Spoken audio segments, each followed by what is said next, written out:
You know that feeling when you check your bank account midway through the month and you just freeze. You're staring at the number, trying to remember what you even bought. There's rent, sure. Groceries. Maybe you filled up gas once or twice. But there's this chunk of money that's just gone, and you can't point to anything real. Nothing physical. Nothing that made your life noticeably better. You don't feel like you're being reckless. You're not buying luxury handbags or booking spontaneous trips to Bali. You're just living. Or at least, that's what it feels like. But here's the thing, your paycheck isn't disappearing faster because you suddenly lost discipline. It's disappearing faster because the world around you redesigned how spending happens. And most of us didn't even notice, let's be honest. If you asked someone from 20 years ago how they spent money, they'd probably tell you a pretty simple story. They'd go to a store, walk around, maybe pick something up, look at the price tag, put it back, think about it, come back next week if they really wanted it. There were steps, friction. You see something on your phone at 11 p.m. while you're lying in bed, barely awake. You tap twice. Maybe you use Face ID and it's done. You don't even remember doing it until the box shows up 3 days later. That's not a character flaw. That's design. Your phone isn't just a tool anymore. It's an environment. And that environment was engineered by some of the smartest behavioral scientists and designers in the world to do one thing really, really well: get you to spend money without thinking about it. I'm not saying this to make you feel bad. I'm saying it because once you see how the system works, you stop blaming yourself. And that's when you can actually do something about it. Here's what changed. It's not that we're weaker or less disciplined than people used to be. It's that the barriers between wanting something and buying something have been systematically removed. Think about it.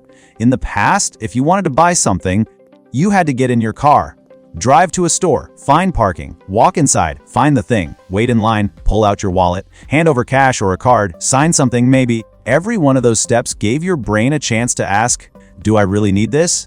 Now, those steps are gone. You're scrolling Instagram. You see an ad for a jacket that looks good. You click. The app already has your card saved. It knows your size. It knows your address. One tap and it's ordered. You didn't even leave your couch. The friction is gone, and friction was protecting you. But it's not just about how easy it is to buy. It's about how often you're being sold to. This is the part that really gets me. You're not just seeing more ads than people used to. You're seeing ads that know you. They know what you looked at yesterday. They know what your friends bought. They know you just got paid because they track patterns. And they don't look like ads anymore. They look like recommendations. They look like lifestyle inspiration. They look like someone you admire casually mentioning a product in a video you were watching to relax. So you're in this constant state of exposure. Every app you open, every video you watch, every website you visit, it's all selling you something. And it's so normalized that you don't even register it as pressure anymore. It just feels like life. You start thinking you need things you didn't even know existed 5 minutes ago. And here's where it gets psychological. Your brain isn't built for this. Human beings evolved to make decisions in small groups, with limited information, and with natural delays built into everything. You wanted a new tool. You'd have to wait until the next market day. You'd have to save up. You'd have to think about it. Now you're making dozens of micro purchase decisions every single day, and most of them don't even feel like decisions. They feel like participation, like being part of the world. You see someone on TikTok with a product, then you see it again in an Instagram ad. Then a friend mentions it, your brain starts to think, everyone has this. I should probably have this too. That's called social proof. And it's one of the most powerful triggers in consumer psychology. We're wired to follow the crowd because, for most of human history, that kept us safe. But now that instinct is being used to sell you stuff. And it's happening so fast, so constantly, that your brain never gets a chance to slow down and ask whether you actually want it or if you just feel like you're supposed to. Let me tell you what this looks like in real life. You're at work. You're stressed. You're tired. You open your phone during a break just to zone out for a second. You're not even trying to buy anything. You're just scrolling.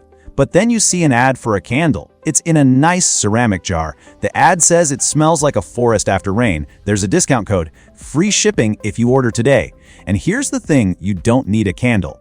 But you're stressed. You've been working hard. You deserve something nice, right? It's only $28. That's nothing. So you buy it.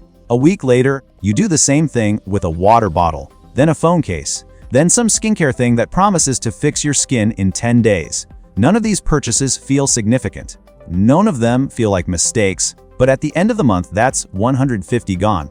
And you don't have anything to show for it that actually improved your life. You've got a candle you lit twice and a water bottle that's the same as the one you already had. This is what I mean when I say your paycheck is disappearing faster. It's not one big purchase. It's 1,000 tiny ones that don't even register as spending. Now, let's talk about what used to protect us. Paying with cash was a natural break. When you handed over physical money, you felt it. You saw your wallet get thinner. There was a visceral sense of loss. Same with writing a check. Same with swiping a card and signing your name. But now, you tap your phone or you click a button. There's no sensation, no loss. It's just a number on a screen that goes down. And most of us don't even check until later. And because the payment is invisible, the spending feels less real. There's actually research on this. People spend more when they use credit cards than when they use cash. And they spend even more when they use mobile payments. Because the further removed you are from the physical act of exchanging money, the less your brain treats it like a loss. So we've taken the thing that made spending feel real and we've turned it into a frictionless, invisible process. And then we act surprised when people feel like their money is disappearing. Here's the shift I want you to make. You're not bad with money. You're not undisciplined. You're living in an environment that was deliberately built to extract money from you as efficiently as possible. And once you understand that, you stop feeling guilty. You stop wondering what's wrong with you, because nothing's wrong with you. You're just playing a game where the rules were written by someone else. But here's the good news, you can change the rules for yourself. Let me give you a few things that actually work. Not extreme, not restrictive, just real. First, delete your saved payment info. I know that sounds annoying. I know it adds 3 extra steps every time you want to buy something. But that's the point. Those 3 steps give your brain time to wake up. Time to ask, do I actually want this, or did I just get caught in the moment? You don't have to stop buying things. You just have to stop buying things on autopilot. Second, turn off notifications for shopping apps. You don't need to know there's a sale. You don't need to know your cart is waiting. If you actually need something, you'll remember. Third, and this one's big, change how you use your phone before bed and first thing in the morning. Those are the times when your defenses are lowest. You're tired. You're not thinking clearly. You're vulnerable. And the apps know that. So if you can keep your phone out of your bedroom, or at least keep it across the room, you cut out a huge window of time when you're most likely to make impulse purchases. And look, I'm not saying you have to become a minimalist or live like a monk. I'm saying you should get to decide where your money goes, not an algorithm. Because here's what nobody tells you about money. It's not really about the money. It's about time. It's about freedom. It's about not feeling anxious every time you check your account. When you're spending on autopilot, you're giving away more than dollars. You're giving away the possibility of having a cushion, of having options, of not being one bad month away from panic. And the thing is, most of the stuff you're buying isn't even making you happier. You know that? You've felt it. You buy something, you feel good for like 10 minutes, and then it just becomes part of the background. Another thing you own, another box in your closet.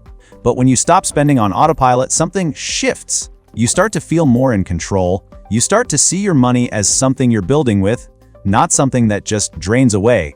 And that feeling, that sense of control, is worth more than anything you're going to buy on Amazon at midnight. So here's where we land. Your paycheck isn't disappearing because you're doing something wrong. It's disappearing because you're living in a system that's designed to make spending invisible, constant, and emotionally appealing. But you're not stuck. You can build friction back into your life. You can make spending feel real again. You can take back the 3 seconds it takes to decide whether you actually want something. And those 3 seconds, they add up. They turn into hundreds of dollars a month. They turn into breathing room. They turn into the difference between feeling stressed and feeling stable. You don't have to be perfect. You don't have to never buy anything fun. You just have to be awake. Because once you see how the game works, you're not playing blind anymore. And that's when things start to change.